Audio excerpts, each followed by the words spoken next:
প্রচলিত যেটা নমাজ, সেই নমাজটা আজান থেকে শুরু করে আর সালাম ফিরানো পর্যন্ত আর মাঝখানে যা কিছু আছে টোটালটাই আল্লাহর বিধানের বাইরে। তার কারণ আজানটাও আল্লাহর বিধানের মধ্যে নেই, আর 5 ওয়াক্ত নামাজ তো নেই।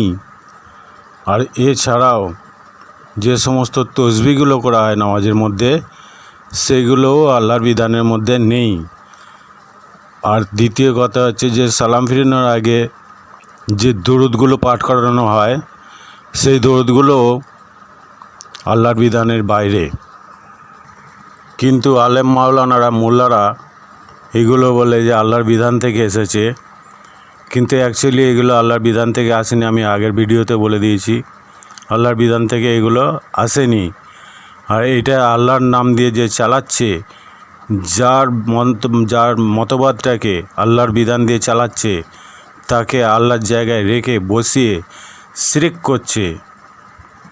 আর নিয়ত বেঁধে যে সমস্ত কিরাতগুলো পাঠ করা হয়, সেগুলো একদমই জঘন্য কাজ কারবার, কথাবার্তা।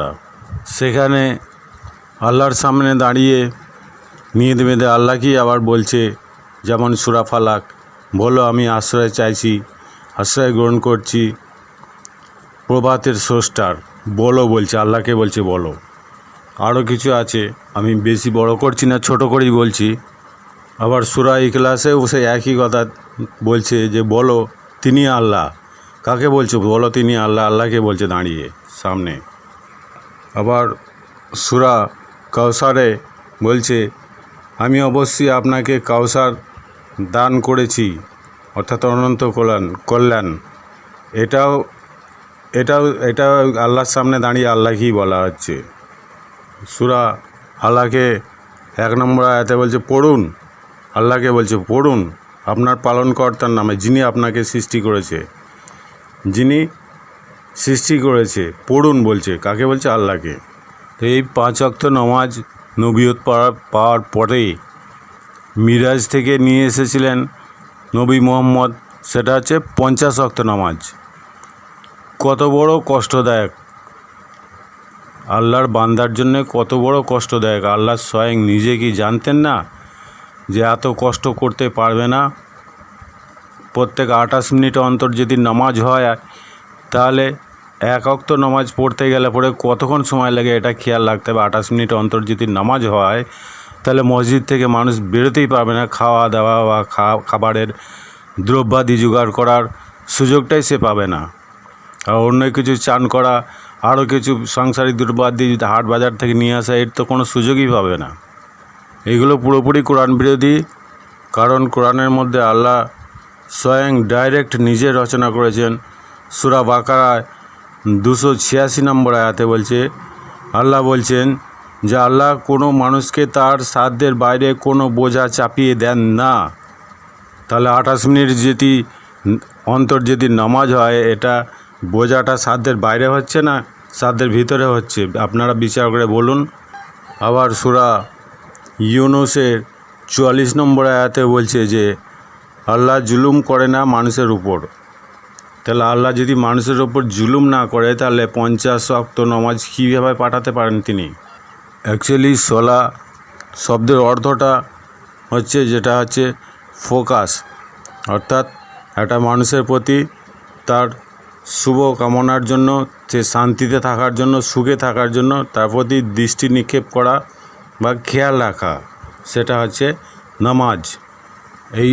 এই নামাজটা আল্লাহ স্বয়ং নিজে করেছিলেন এবং ফেরেশতাগণও করেছিলেন। আর তার যে মুমিন বান্দা, ইমানদার বান্দা, বিশ্বাসী বান্দা, তাদের কাছে বলেছিলেন যে তোমরাও তোমাদের নবীর প্রতি এই নামাজ পড়বে। তাহলে আল্লাহ তার বান্দার প্রতি খেয়াল রেখেছিলেন এবং ফেরেশতাগণও তার আল্লাহর বান্দার প্রতি খেয়াল রেখেছিলেন।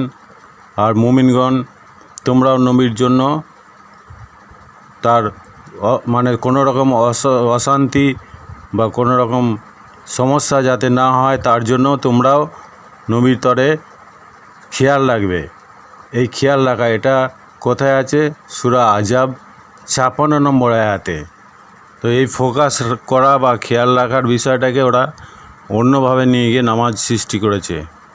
এটা রয়েছে আহজাব 56 নম্বর, আহজাব সূরার 56 নম্বর আয়াতে, ভালো করে পড়ে দেখবেন। এটা এখানে সাল্লু বলে লেখা আছে, আর তিনজনাই সাল্লু করেছে। আল্লাহ স্বয়ং সাল্লু করেছে, নবীও সাল্লু করেছে, এবং মুমিনগণ অর্থাৎ বিশ্বাসীগণ যারা আল্লাহকে বিশ্বাস করে এবং নবীকে বিশ্বাস করে তাদের খানে বলেছে নবীর প্রতি তোমরা খেয়াল রাখবে, অর্থাৎ ফোকাস রাখবে।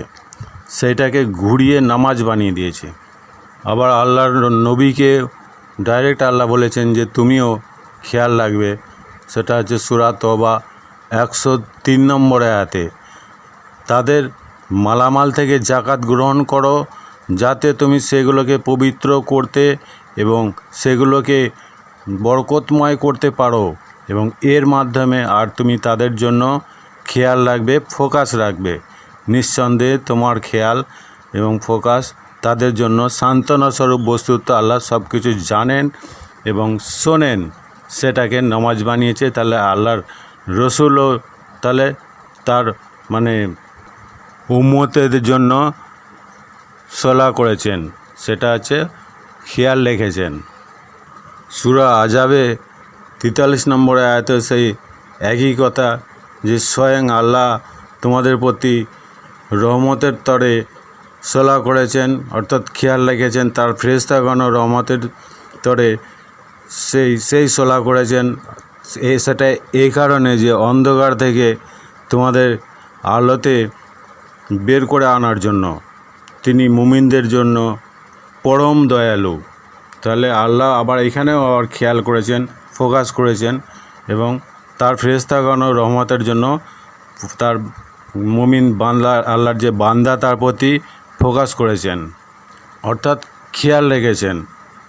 তাহলে এখানে হলো ফেরেশতা আর আল্লাহর সলা বা নামাজ যেটাকে বলে।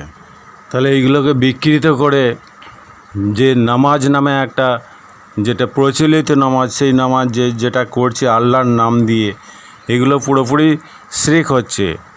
এগুলো পুরোপুরি শিরক।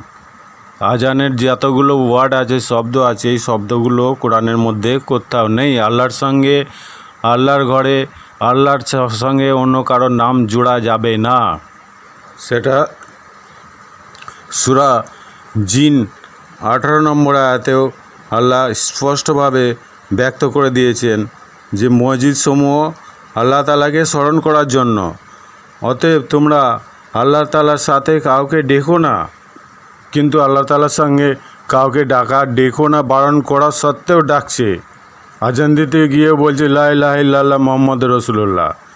আবার যখন সালাম ফিরানোর আগে দরুদ পড়ছে, সেখানে বলছে আল্লাহুম্মা সাল্লি আলা মুহাম্মাদিন ওয়ালা আলে মুহাম্মাদিন কামা সাল্লাইতা আলা ইব্রাহিমা ওয়ালা আলে ইব্রাহিম।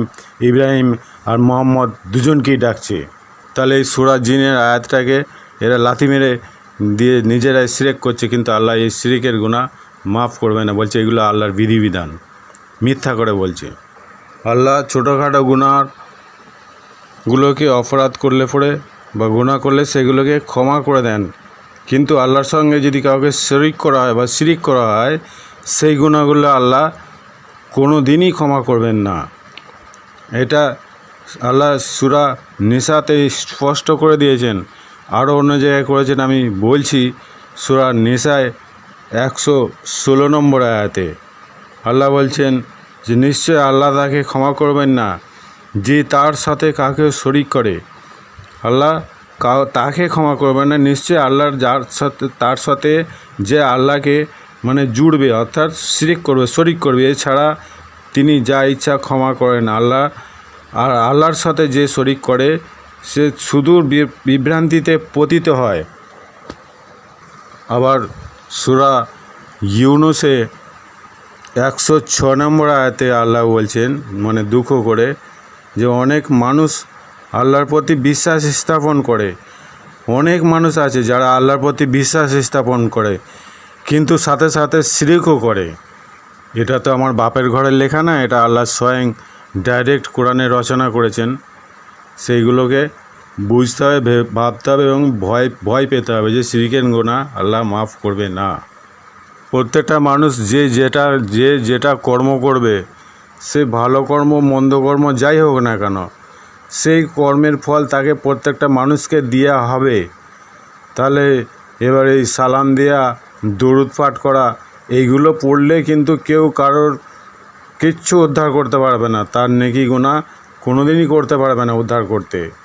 তো সূরা আরাফে 8 নম্বর আয়াতে আল্লাহ বলছেন, সেদিন যথার্থ ওজন করা হবে সৎকর্মের ফল অর্জিত নেকির, আর যাদের পাল্লা ভারী হবে তারাই হবে অনন্ত কল্যাণ লাভ করবে। যাদের পাল্লা ভারী হবে তারা এই অনন্ত কল্যাণ সেটাকে তারা লাভ করবে। আবার ওই আরাফ সূরার 9 নম্বর আয়াতে বলছে যে যারা ইচ্ছাকৃতভাবে আমার বিধিবিধান প্রত্যাখ্যান করেছিল তাদের পাল্লা হালকা হবে, তারা হবে চূড়ান্তভাবে ক্ষতিগ্রস্ত। তাহলে এই সুপারিশ করা, এই শিরক করা, যেটাকে সালাম দেওয়া, দরুদ পড়া, কিয়াম করা, এগুলো করলে কোনো ফায়দা নেই। সে নিজে হাতে অর্জন করেছে, গুনাহ যতটা হোক, নেকি হোক, যতটাই নেকি হোক, সে ততটাই পাবে। এটা সূরা আরাফে 8 থেকে 9 নম্বর আয়াতে বলছে। সে নবী মুহাম্মদ যেটুকু নেকির কাজ করেছে, গুনার কাজ যাই করুক, তার অর্জিত কর্মের ফল সে নিজে পাবে। তার কারণ সে যেটা নিজে হাতে অর্জন করেছে, আল্লাহ কোরআনের মধ্যে বলেই দিয়েছে।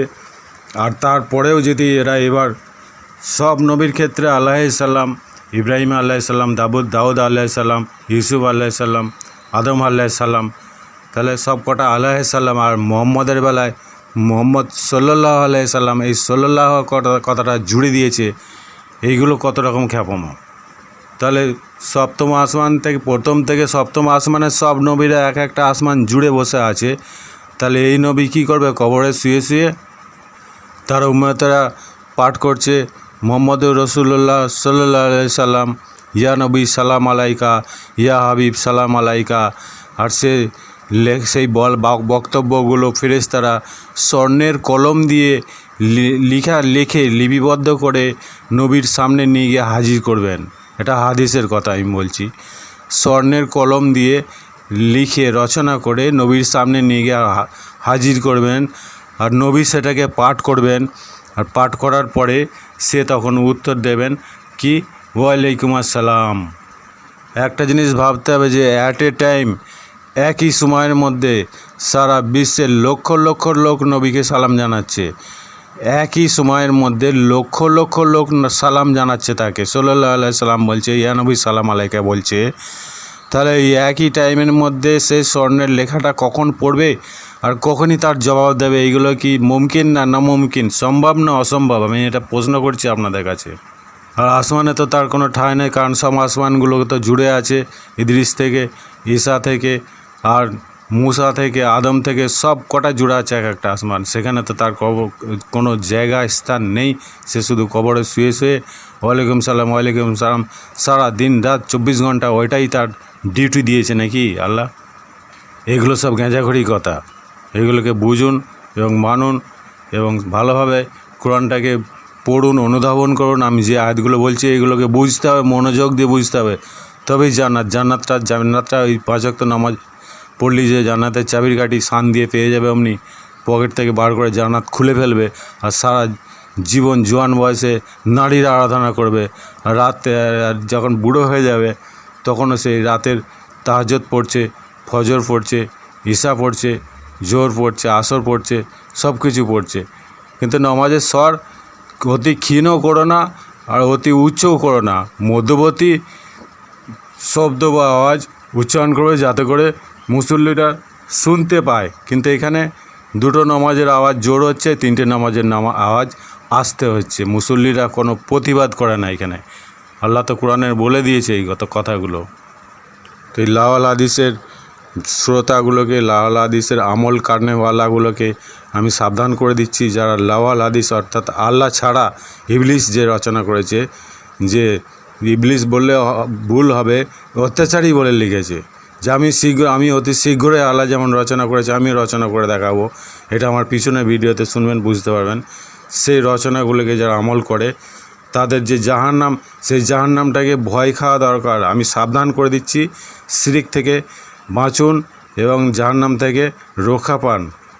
তা না হলে আল্লাহর নাম দিয়ে যেগুলো চালাচ্ছে, সেই যে আলেম মাওলানারা যেগুলোকে বলেছে, এই যে মিরাজের ঘটনাগুলো, এগুলো নবী সাল্লাল্লাহু আলাইহি সাল্লাম স্বয়ং নিজে 5 ওয়াক্ত নামাজও পড়েনি কোনো দিন। আর প্রত্যেকটা ওয়াক্ত কোনো সময় নিচে, নাভির নিচে, কোনো সময় নাভির ওপর, বুকের ওপর, বুকের নিচে, কোনো সময় পেটে। 5 ওয়াক্ত নামাজ 5 রকম হাদিস পাওয়া যাবে, এক রকম হাদিস নেই। এরা সবগুলোকে একই রকম করেছে, কিন্তু 5 ওয়াক্ত নামাজও পড়ে না। আবু বকর সিদ্দিকের হাদিসে পড়ে দেখুন যে 5 ওয়াক্ত নামাজ কোনো দিনই ছিল না। অতএব এই লাওয়াল হাদিসগুলো থেকে সাবধানে থাকুন যদি বাঁচতে চান জাহান্নাম থেকে। আমি সতর্ক করে দিচ্ছি, আর যদি না শোনেন তাহলে জাহান্নাম অবধারিত। আর যদি মেনে চলেন, শুনে চলেন এবং বুঝে চলেন, সবাই নিজে নিজে জ্ঞান নিজে নিজে অর্জন করুন এবং বুঝতে শিখুন এবং পড়তে শিখুন এবং মানে ভেঙে ভাব সম্প্রসারণ করতে শিখুন, নাহলে কিন্তু জাহান্নাম। আমি আমার ভিডিও এখানেই শেষ করছি। আল্লাহ হাফিজ।